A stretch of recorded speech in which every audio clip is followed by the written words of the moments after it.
Guys, आप लोग कैसे हैं? मुझे उम्मीद है कि आप लोग अच्छे से होंगे। तो आज हम पढ़ेंगे 5th स्टैंडर्ड की मराठी कविता चैप्टर नंबर 15 नदीचे गाणे। तो चलिए शुरू करते हैं। दरी दरीतून वना वनातून झुनझुन मी वाहत येते, मी मंजून गाणे गाते, मी पुढेच धावत जाते। वसली गावे तीरावरती, त्यांना भेटूनी जाते पुढती।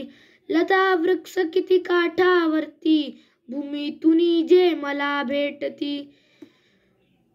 फुलवेली मज सुमने देती, कुठे लवाडी खेळत बसती। कुठे आम्रतरू माझ्यावरती, शीतल आपुली छाया धरती।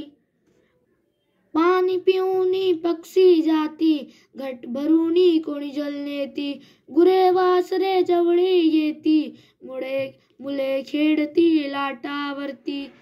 मी कोणाची मी सर्वाची, बांधुनी मज नयनाची। जेथे जाईन तेथे फुलवीन, बाग मनोहर आनंदाची। रिटन बाय कवि म कुलकर्णी। आई होप ये वीडियो पसंद आई होगी, तो मेरी वीडियो को लाइक एंड सब्सक्राइब जरूर कीजिए और मुझे दिए गए बेल आइकन को जरूर दबाएं। Thanks for watching.